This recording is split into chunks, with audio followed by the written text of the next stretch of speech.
Om Sahana Bhavatu Sahanau Bhunaktu Sahaviryam Karavavahai Tejasvinavaditamastu ma vidvishavahai. Om Shanti Shanti Shanti.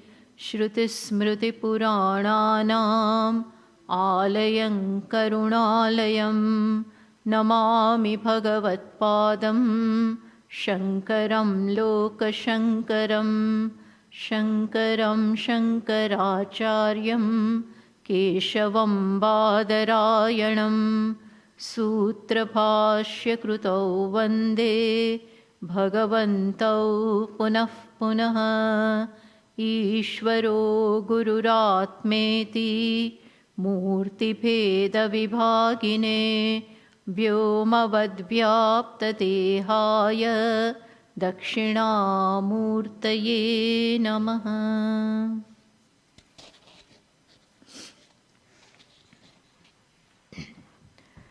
So, the text that we are going to study is Dṛg-Dṛśya-Viveka. Dṛg means drashta, seer, and Dṛśya means that which is seen, and Viveka. Viveka means separation, separating the two.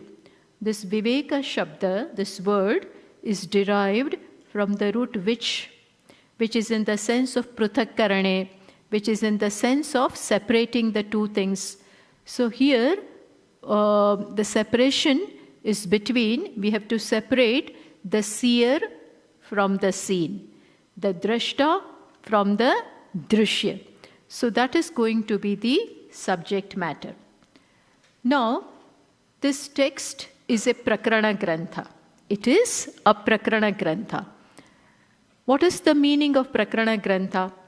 Prakarana granthas are based upon Shastra, are based upon Upanishads, but it expounds upon the Upanishads.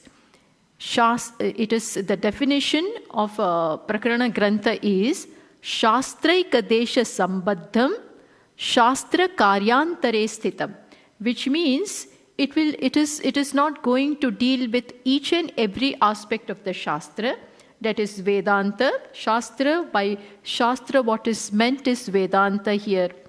It will not deal with the entire aspect of the Vedanta, but some aspects of the Shastra will be taken up, and if need be, it will take up more aspects of the Shastra and will expound upon them. This is what is meant by Prakarana Granthas. And as I said, their basis is in Upanishad. To give you some examples of Prakarana Grantha, there are many Prakarana Granthas in our Shastra. See, Bhashyakara himself, Shankaracharya himself has written many Prakarana Granthas, just as Vivek Chudamani, Tattva Bodha, Atma Bodha, Upadesha Sahasri, so on and so forth. So these are known as Prakarana Granthas. Now they are written sometimes in poetry and sometimes in prose. In both, the Prakarana Granthas are available in Gadya as well as Padya. Plus, there are two types of Prakarana Granthas. This is just, I am giving you an idea of what this Prakarana Grantha is. There are two types. One is introductory and the others are advanced. One type is introductory and others is advanced. In introductory Prakarana Granthas, you find that the methodology of the Vedanta is being explained. And there are advanced ones also. In advanced, you find that the principles of the Vedanta will be very well established. It will be explained. So these are the two types. To give you again the examples of this. See, there is one text called Panchadashi. It is a very beautiful, important example of prakarana grantha. And it is composed by Vidyaranya Swami. So that is one prakarana grantha. Then, as I said, there are siddha, means advanced ones. In advanced ones, you find a text called Naishkarmya Siddhi. Again, this is by Sureshwaracharya ji, the foremost disciple of Sri Shankaracharya ji. He has written this text called Naishkarmya, where it is shown that Atma is totally, as we were discussing last night, that Atma has absolutely no trace of action, no trace of karma in it. Atma is totally akarta, totally asangaha, unattached to karma. So this principle of Vedanta is very well dealt with in that text called Naishkarmya Siddhi.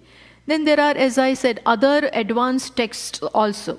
There is one very advanced text by Madhusudana Saraswati. Madhusudana Saraswati has written a text called Advaita Siddhi. He has written an prakarana grantha called Advaita Siddhi, where Advaita, this is being expounded over there.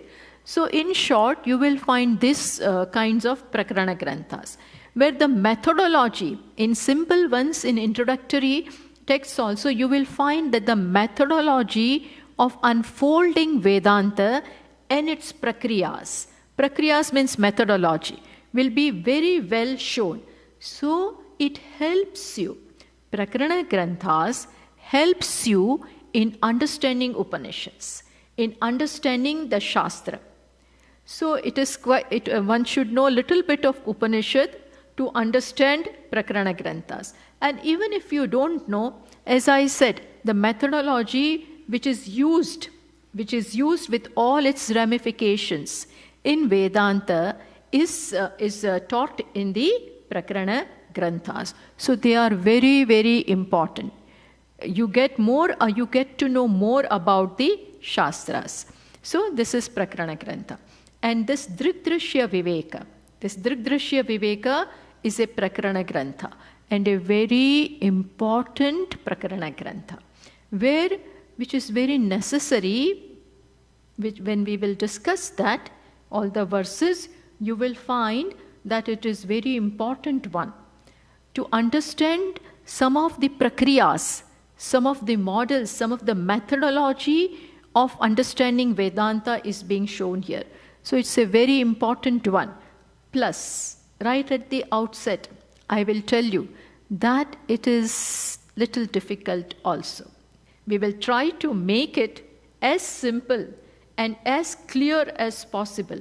But the text calls for a lot of attention, and you will have to listen to it very carefully. But if you understand, it will help you in understanding Vedanta very well. Otherwise, some questions always remain. Like, who is this jiva? Who is ego? Who is this person who keeps on getting transferred from one body to another? There are questions like this, that what happens to the jiva when the gross body dies, and things like that. So this is very well discussed in this text. Okay. Now, who has written this text? Who has written? As far as the authorship is concerned of this text, it is not definitive. It is not definitive at all. Some believe that it is composed by Shankaracharya ji, by Sri Shankaracharya ji. But when we look into it, when we look into the style of the text and the verses, we find that it is not characteristic of Bhashyakara. It is not characteristic of Sri Shankaracharya ji. So it doesn't seem probable that it could have been written by Sri Shankaracharya ji. And other opinion is that it is written by Sri Bharati Tirtha. Bharati Tirtha. who was the teacher? Who was the teacher of Vidyaranya Swami? Vidyaranya Swami, who has written Panchadashi. His teacher was Bharati Tirtha. Actually, Vidyaranya Swami had two teachers. It appears that there are sometimes, more than one teachers, plus one teacher can be your Vidya Guru, other one may be your Shiksha Guru, things like that. Diksha Guru, not Shiksha, Diksha Guru.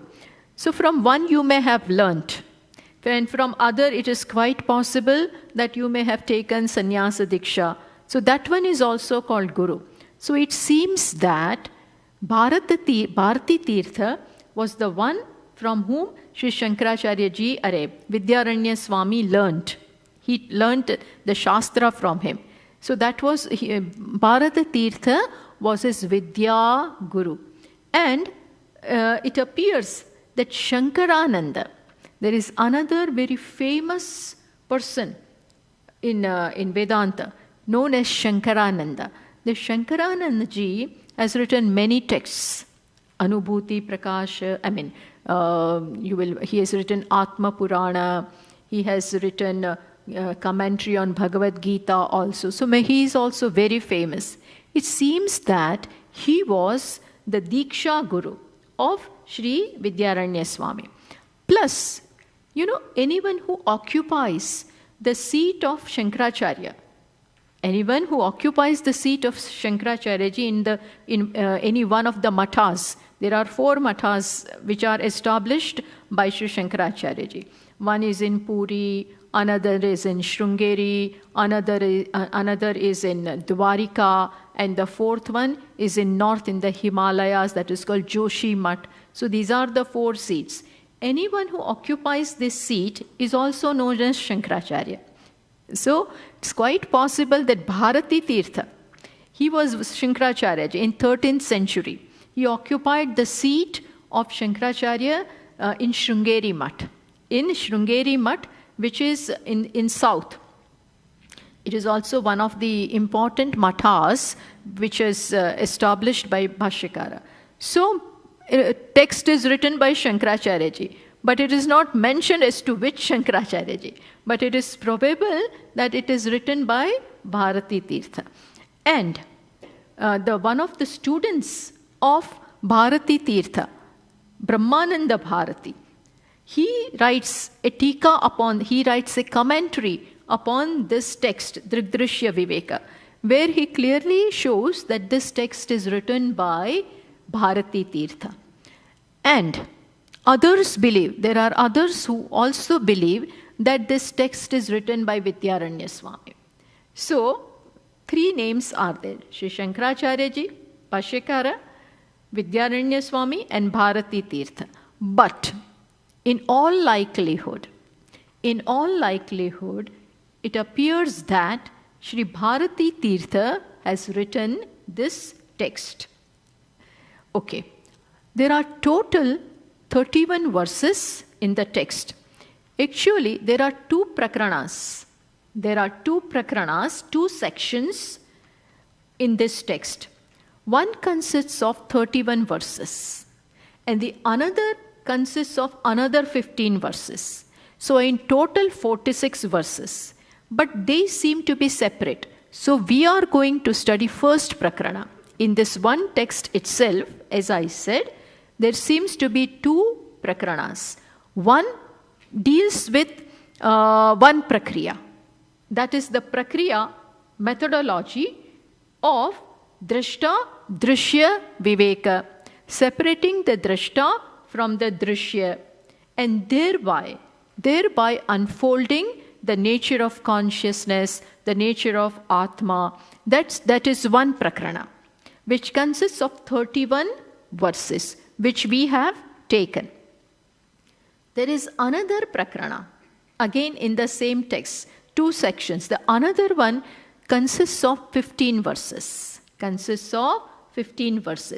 And that seems to deal with the realities. That there are when we look at the creation, we find that there are 3 realities, as talked about in Vedanta. One is Paramarthika reality, another one is Vyavaharika reality, and the third one is Pratibhasika reality, which means Paramarthika reality means absolute reality. That is one. Vyavaharika reality means immanent reality, which is this world. And the third one is Pratibhasika reality, which is totally subjective. Totally subjective. Like what is going on in my mind is totally subjective. You don't know anything about it. So, these three realities are discussed there in the second prakarana. In the second prakarana, consisting of 15 verses, which we are not going to look into. But I am just telling you so that you know that this text is two prakaranas. One consists of 31 verses and the other consists of other 15 verses. Sometimes the entire text is taught. Both the prakaranas are also taught. But we are going to focus, because we don't have that much time, we are going to focus upon 31 verses. So, this is what the text is. Okay. Now, it is also known as Vakya Sudha. The another name for the text is that it is also known as Vakya Sudha. Vakya means the sentence. And whenever, generally speaking, you come across this word Vakya in Vedanta, generally what is meant by that is Mahavakya. Mahavakya means the big statement. Because the entire Vedanta hinges upon this one Vakya. Which is that Vakya? Tattvamasi. Tattvamasi is the Vakya. There is not only this one Mahavakya in Vedanta. There are many such Vakyas, Mahavakyas found in Vedanta. But four are pointed out. Which are those four? One is Tattvamasi, that thou art. Now, before I talk about those four, let me explain. Mahavakya is not big Vakya. Mahavakya doesn't mean that the Vakya is very, very long, consisting of many words. In fact, it is the shortest one. That thou art.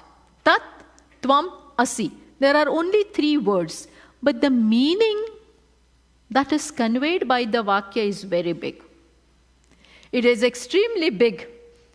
The meaning that is conveyed is profound, and it shows the identity, complete identity between the individual and Ishvara. Between the individual and whatever there is. It shows complete oneness. Complete oneness.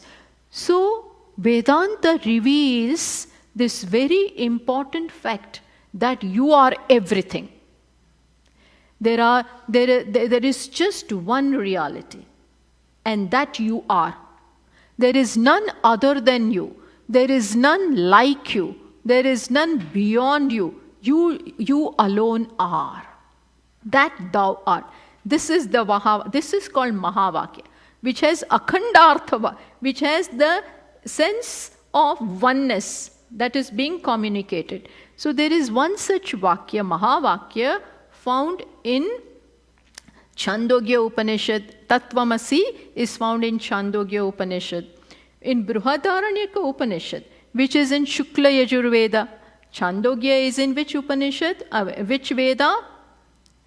Which Veda is Chandogya found? Samaveda. See, all the 4 Vedas. This also we should know. There are 4 Vedas, and all the 4 Vedas have Upanishads in them. And in the end section, positionally in the end part of the Upanishads, end part of the Vedas, you find Upanishads. And in all the 4 Vedas, Sama, Yajur, Atharva, and Rigveda, in all the 4 you find Upanishads. In Samaveda you find 2 important Upanishads, and they are Chandogya and Kena, and Kena Upanishad. In Yajurveda, and again, in Yajurveda there are 2 Yajurvedas. Which are those 2 Yajurvedas? Shukla and Krishna, black and white. In Vedas also there is black and white. Krishna is black, Shukla is white. So Shukla Yajurveda means Brihadaranyaka. In Shukla Yajurveda you find Brihadaranyaka Upanishad and Ishavasya Upanishad. In Krishna Yajurveda you find Taittiriya Upanishad plus you find very famous Upanishad. Which is that? Where Nachiketa comes. Kathopanishad. This is found in Krishna Yajurveda. Then there is Rigveda. In Rigveda you find Aitareya Upanishad. Aitareya Upanishad. And in Atharva Veda, you find 4 main Upanishads. Which are they? Prashna, Mundak, Mundokopanishad, Prashnopanishad, Mandukya Upanishad, and one more. Kaivalya Upanishad. These are the 4 Upanishads found in Atharva Veda.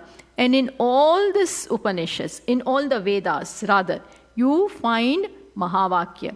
As I said, in Samaveda Tattvamasi, which is in Chandogya, in Rigveda, in Aitareya Upanishad, there is this Mahavakya called Prajnanam Brahma. Prajnanam Brahma.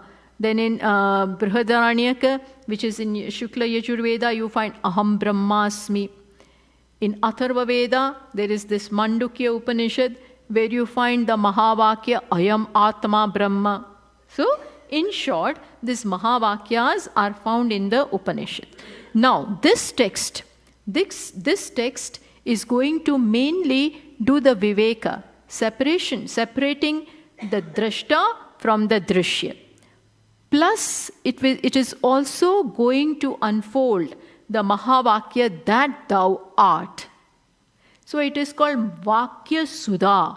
It is going to, Sudha means nectar. Sudha means ambrosia.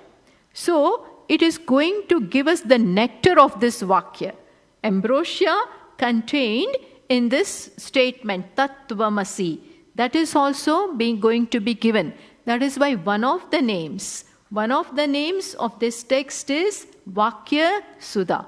Dṛg-Dṛśya-Viveka plus another name is Vakya Sudha. Okay, so mainly it is going to do separation of Drashta and Drishya. Plus it will also unfold Tvam-pada, mainly in Tattvamasi. There are 3 padas, that thou art. But this text is going to focus more upon Tvam-pada. Tvam-pada means I. Who is this I? What is the reality of this I? That will be given importance. Plus, along with that, it will talk about Tat-pada also. That means Ishvara will also be expounded. Plus, it will also show the identity. Jiva, Brahma, Aikya, oneness will be shown. But Tat-pada and the Asipada are not going to be dealt with so much. He will touch upon this. But the main focus will be on Tvam-pada, on I. Who is this I? Plus, this text is going to talk about Nididhyasana.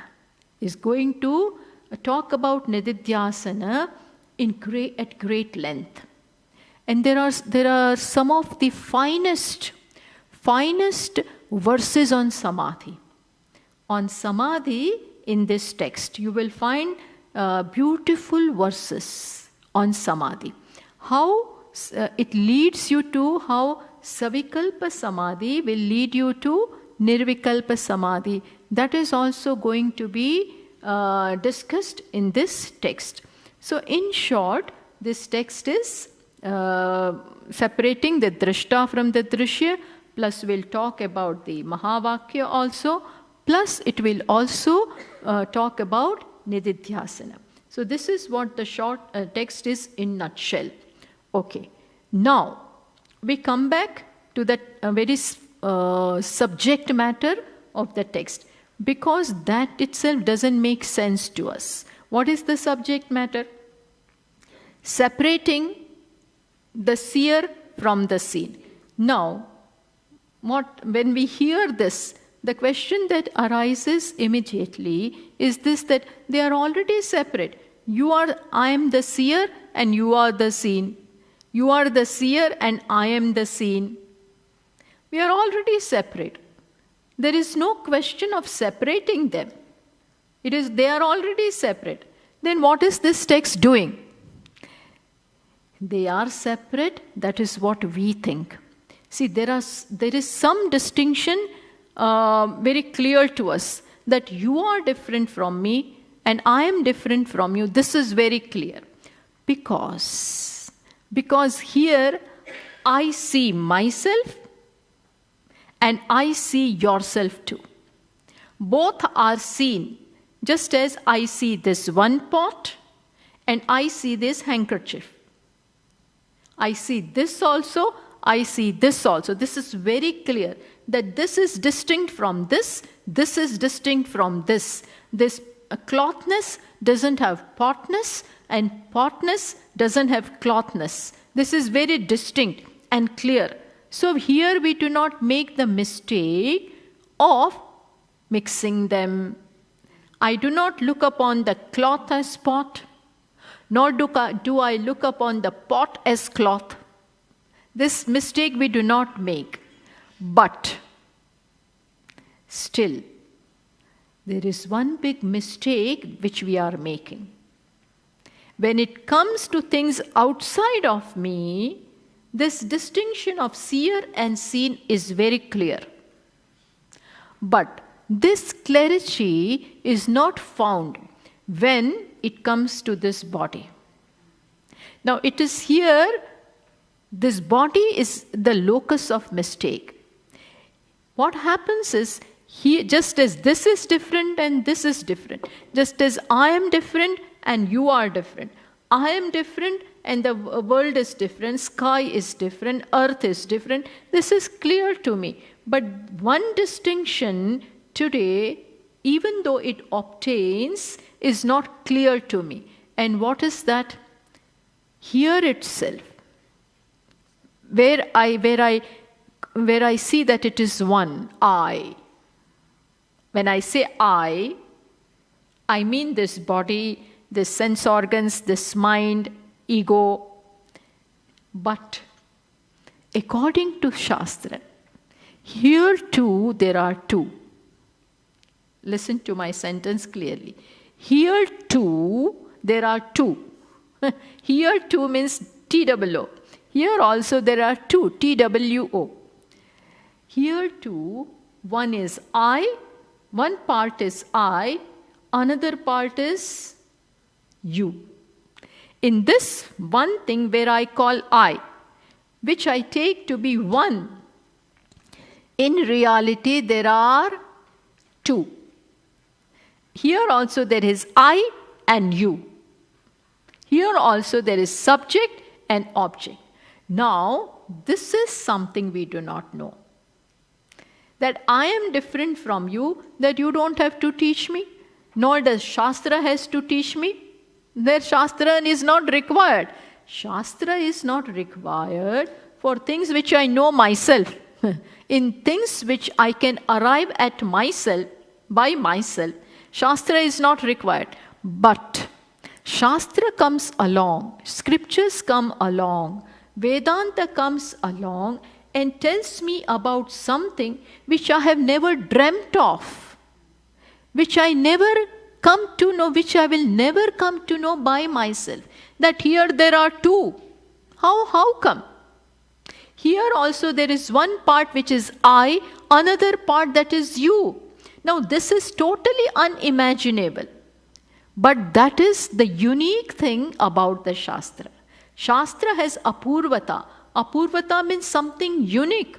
It tells me something which I cannot ever come to conclusion by myself. And what is that? As Lord Krishna also says. Lord Krishna tells Arjuna in the 13th chapter, and of course right from the beginning he keeps on telling Arjuna. What does he say? Idam shariram kaunteya kshetramiti abhidiyate. O Arjuna, O Kaunteya, idam shariram, this body is what? It is called kshetra. Kshetra means it is an object of your experience. It is something, and whatever you experience, whatever you see, whatever you objectify is different from you. Just as this handkerchief is something which I see, something which I objectify, something which I touch, something which I visualize, is different from me. Similarly, here where I see one, in fact there are two, and that again here there is something which I see, which I objectify. So Lord Krishna says, O Arjuna, idam shariram, this body, which you experience, which you see, which you smell, is really kshetra, is really object. And who is this? Who is the one who is objectifying the body? Is the real I. So here too there is one I and the other is you. Here also, just as I and you, that distinction is clear. But this distinction that there is I also and you also, here, this biggest mistake we have made. Where there are two, I have taken it as one. Here there are two. Seer is also there, seen is also there. But due to ignorance, I have lumped them together. This kind of mistake we have never made with things outside. As I said, I never look upon this handkerchief as pot and pot as handkerchief. These are not mixed up. But here, seer and seen are not mixed up. But I don't look upon you as I. And you don't look upon me as I. Whereas here the body is looked upon as I. Not only the body has many layers. Body has many layers, such as there is physical body, then there are pranas, vital air, then there are sense organs, then there is mind, then there is intellect, then there is ego. All of this fall in the class of what? Subject or object. According to Shastra, all of that falls in the class of object. And there is I, the subject, different from this. But not knowing this distinction clearly. Why clearly? We have no idea about it. We have taken them as one. And our life is based upon this big error. The biggest of errors. Imagine. We have no clarity of who the I is. We have taken the you as I, body is you, mind is you, intellect is you, vital air is you, falls in the category of object, and that is taken as I. And then, what happens? The qualities of the objects, the qualities and the attributes of that which is you, naturally get superimposed upon I. So, we first look upon you as I, then we superimpose the qualities of the you upon I and think that it belongs to me. And then we merrily go about our life. And at each and every step, then we suffer. First we superimpose, first the error is made, and then we suffer, then we are sorrowful, then we feel the limitations, and then at every step we are constantly struggling to come out of the limitations which we feel. But first we ourselves have superimposed. This is there due to ignorance. See, ignorance is not an ordinary thing. Avidya is not an ordinary thing. She has played havoc with our lives. Our life, understand, is based upon the foundation of life, the pillar upon which the life is built. This whole building of life is based upon the pillar, the foundation, which is avidya, which is wrong. And then we hope, we try to become successful in life. We try to have satisfaction and fulfillment from that life. But forgetting, not knowing that the foundation itself is wrong. The foundation itself is wrong. My understanding about myself itself is wrong. Totally erroneous. Totally erroneous. How can I ever hope to be successful? There cannot be success. Success by material wealth, I don't mean material. That you may have, that you may acquire. But even after having everything outside, material wealth, power, position, comforts, things and whatnot, but all of that is based upon, centered upon you. The things which are centered upon you cannot in any way solve the problems centered upon I. When I look upon this handkerchief as I, handkerchief is bound by time, place, so many things. And I take these limitations as belonging to I. This is what has happened in life. And that is why, not an ordinary thing. That is why Sri Shankaracharya ji, when he started writing the commentary upon Brahma Sutra, Vedavyas ji has written Brahma Sutras, and Bhashyakara started writing the commentary, Bhashya upon Brahma Sutra. But as an introduction, what did he write first? He first wrote Adhyas Bhashya. Before commenting upon Brahma Sutras, which is the first sutra, Janmadhyasya Yataha. This is the very first sutra. But before commenting upon that, he is preparing the background. He is writing the preface. That is known as Adhyasa Bhashya. Why? Because he is first establishing the need to study the Shastras. First you have to show how you cannot in any way dispense with the knowledge that the Shastras have to give you. Otherwise, my orientation will be, I may learn, I may not learn. If I like it, I will learn. If I do not, I will not. So this kind of choice is not there. To show that, he is first establishing in Adhyasa Bhashya, before commenting upon Brahma Sutra, that there is a big mistake committed in life. A very big error has been made. So please remove that. And then proceed accordingly. To show this, he first shows that Adhyasa is there in our life. Adhyasa means I have taken what is not I as I. What is not I is taken as I. He writes beautifully, Yushmat asmat pratyaya gocharayoho vishaya vishayinoho tamah prakashavad viruddha swabhavayoho. He says, Bhashyakarji writes that what is you, what is known by the word, what is conveyed by the word you, listen carefully, and what is conveyed by the word I are totally different.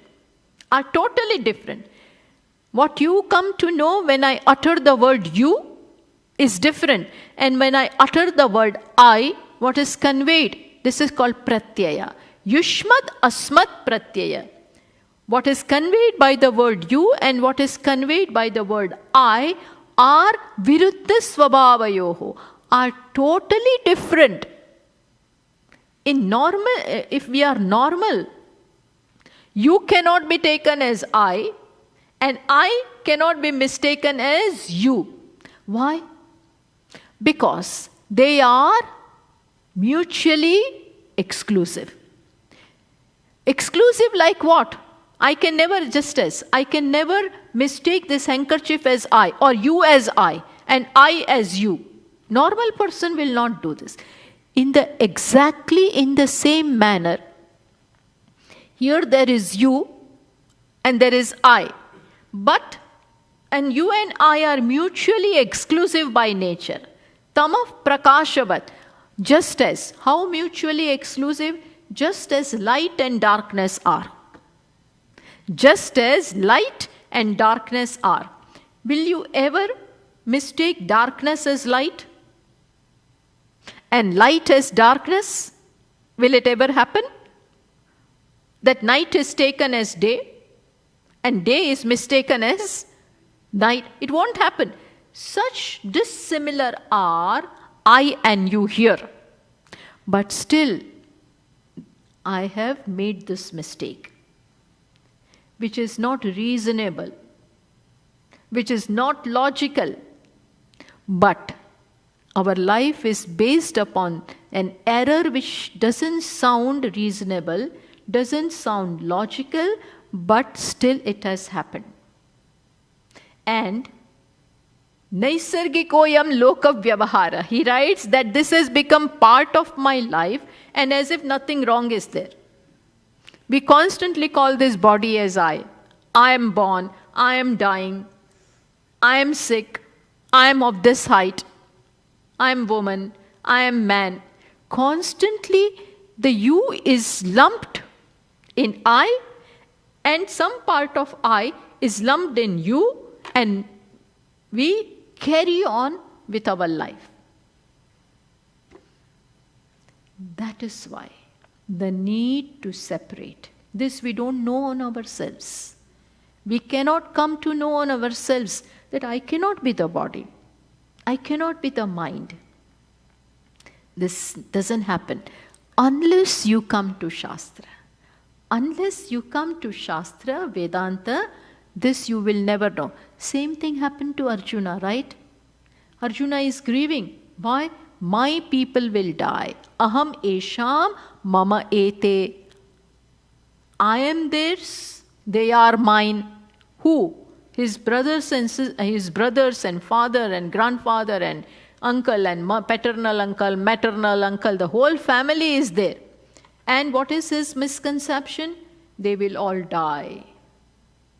I will also die. I will be responsible for their death. Bhagavan says, "Oh Arjuna, you don't know anything. You are talking big, mine and yours, and we should not fight, and why this violence and all kinds of things. But you don't know anything. Ashocyan anvashocastvam prajnavadamscha. You are grieving for those who doesn't deserve grief, and you are talking big. You are talking big things, but you really don't know anything. Why? Because you are looking upon the body as I. Whereas body is not I. The entire complex here, beginning from the gross body right up to ego, everything falls in the category of you. So, in reality, the entire creation, understand, the entire cosmos, stretch it, bring it up to, right up to this ego, falls in the class of what? You. Falls in the class of drishya, seen. Entire, to know this as you is simple for me. To know this whole as not I, as you is clear to me. But to know that just as the whole is different from me, so too is this body different from me. And I am the seer. This we have to learn. This we do not know. So in reality, there are just these two objects in life, in the world. Just these two things. How many? The seer and the seen. This is going to be the subject matter of the text. This should be clear to us. So far, we may not have given a thought to this. But here comes Shastra with this basic thing, that first of all, before you do anything, you first come to know that here there is something which is seen, which is object, and there is one that is seer. We have no clarity regarding this. So this has to be done in life. So in reality, there are only these two padarthas, drashta and drishya. There are these two things only. One is the you, object, and other one is subject. No third thing. No third thing. For you, I am seen. And for you too, the body falls in the category of you. For everyone, everybody pay attention. For everyone, everything up to the body comes in the category of you. Drashta is different. So for me, drashta is different and all of this is you.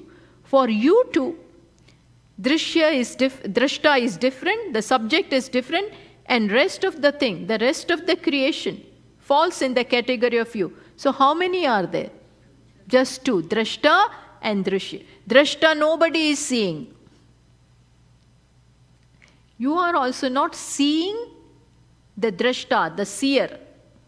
Seer nobody is seeing. What we are seeing is only the drishya. So everywhere there is drashta is just one. And drishyas are many. So there are just these two things, drashta and drishya, not many. Now, what is that? This is going to be discussed in this text. So right in the first verse, right in the very first verse, text begins with this. So let us start with the first verse. I will read, you repeat after me. So in short, the text is going to do this viveka, this separation. In other words, you can call it Atma Anatma Viveka. You can call it Atma Anatma Viveka, separating Atma from Anatma, Anatma from Atma. In that case, what will be Anatma, subject or object? Object. Atma will be subject. So either you can call it drashta, drishya, seer, seen, subject, object, or Atma, Anatma. Or I will give you some more words so that you know. Kshetra, kshetragnya. Kshetra will be Anatma. The object of experience will fall in the class of Anatma or object. And kshetragnya, one who knows the kshetra, that is the subject, that is I, will come in the class of Atma or the subject or drashta. So there are just these two things. In other words, one more word I will give you. Purusha, Prakruti. Purusha doesn't mean man. Purusha means the one who abides, the one who is real here. In the costume of Prakriti, that is matter, that is object, that is seen, that is drishya, there is the one who is the drashta, who is called what? Purusha and Prakriti. So there are these two things, and these are synonyms. Purusha Prakriti Viveka, Atma Anatma Viveka, Drashta Drishya Viveka, Subject Object Viveka, Kshetra Kshetragnya Viveka. These are the different words. It means the same. So the journey to self-knowledge, remember this very well.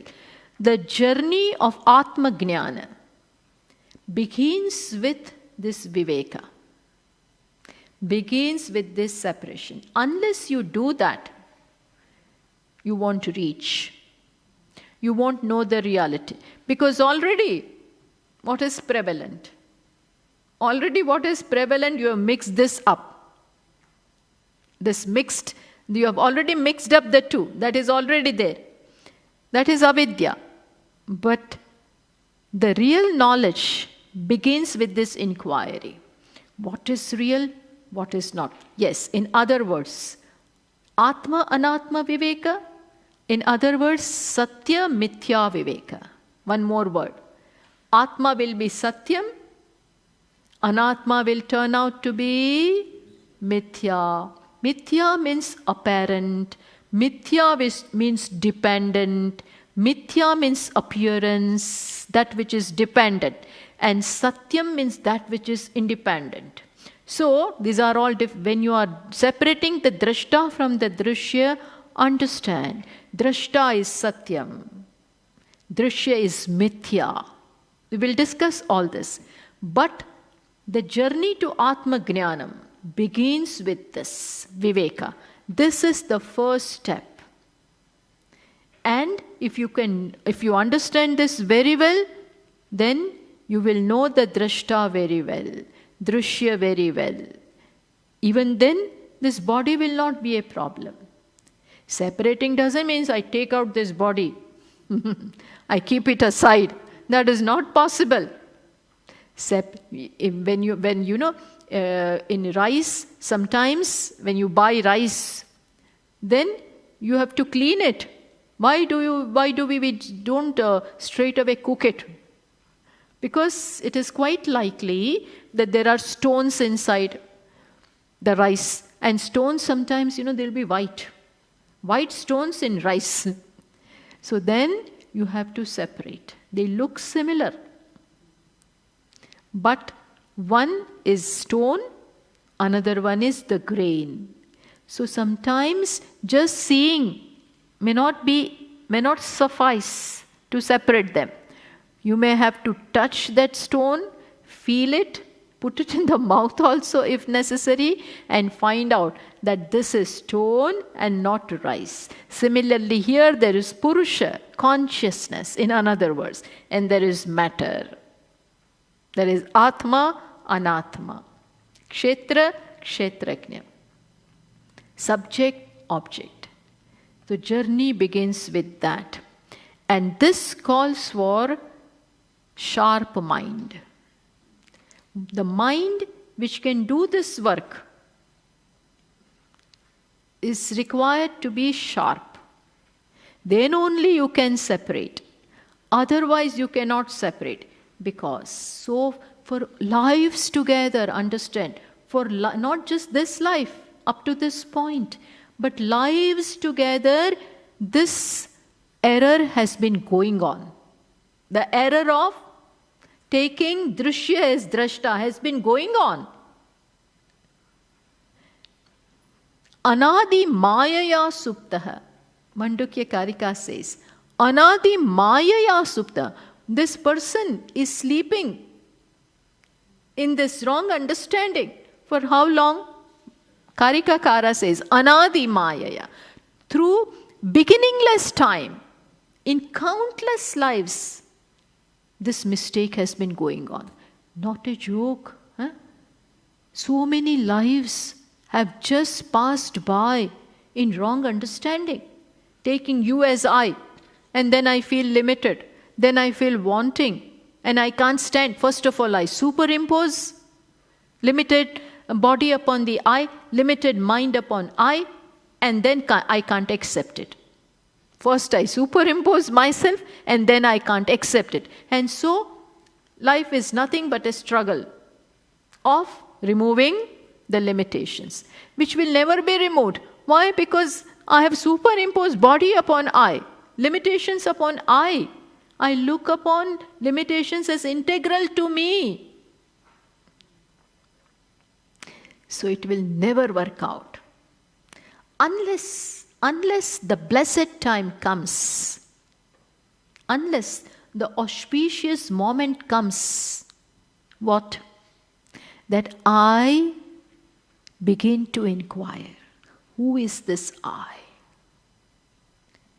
Who is this I? Who is being given so much, and still the cup is never getting full. What is the problem? Rather than solving problems at the surface level. Let me go deeper. What is the real problem? My limitations does not come to an end. Inadequacy doesn't come to an end no matter what I do. Where is the problem? And this is the opening. When your mind begins to think this way, then Bhagavan is there. Then the order is there. It somehow sends you the message that you need to go and ask. Then there will be some opening,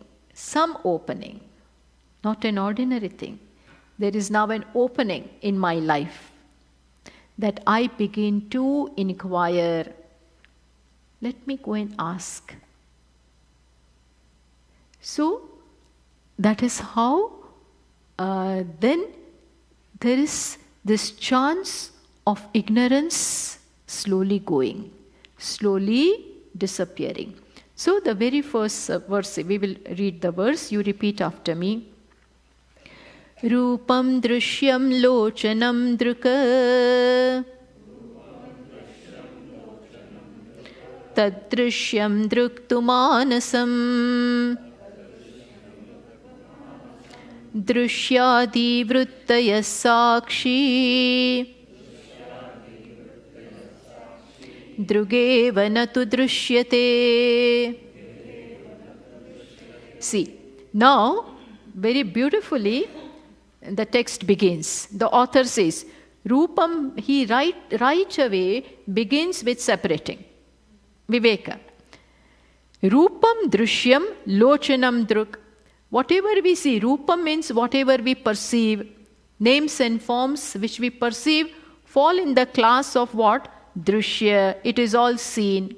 Rupam, the entire creation which has names and forms, falls in the class of Dṛśya, it is Dṛśya. Who is the seer? Lochanam druk. Lochanam means eyes. The sense organ called eye is the drashta, is the seer which sees the forms. Okay? One separation. So you have now separated the entire world of names and forms from the seer, that is eye. Eyes. Then, again eyes, which are seer with reference to the names and forms, the world, themselves become what? Seen. Eyes themselves become seen. So the next part of the first line says, Tad drishyam druktu manasam.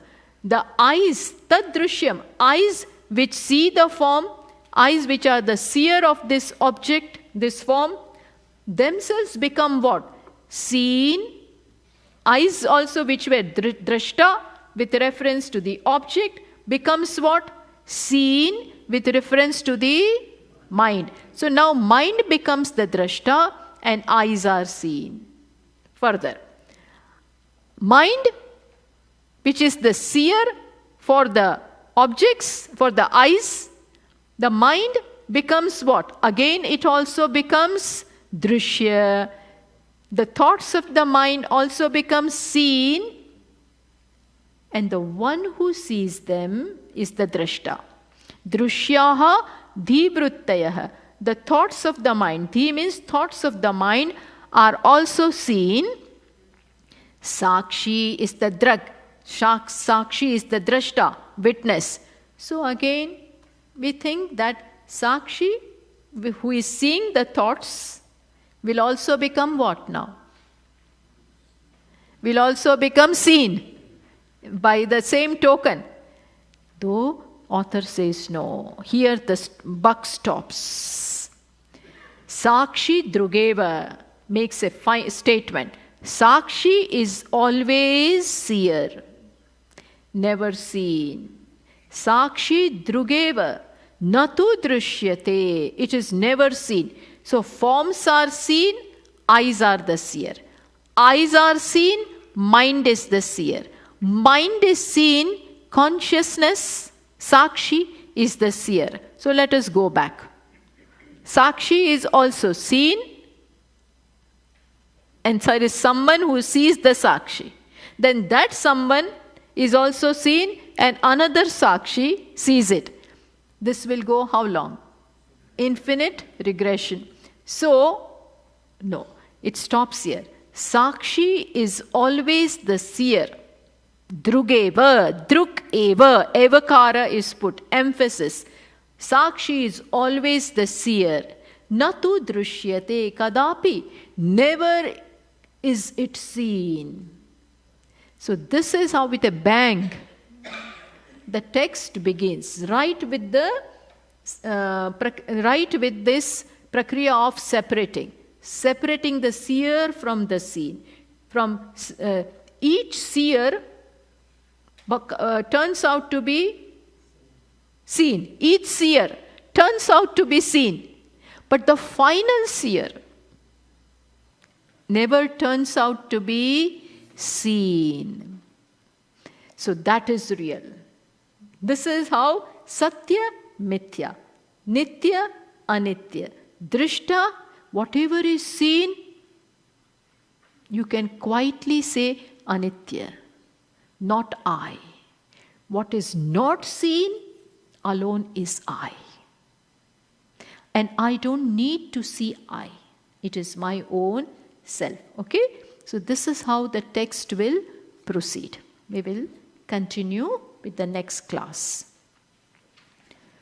Om Purnamataః Purnamidam Purnat Purnamudachyate Purnasya Purnamadaya Purnameva Vashishyate. Om Shanti Shanti Shanti. Harihi Om. Shri Gurubhyo Namaha.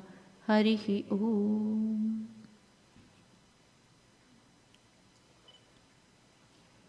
So we'll meet at 11.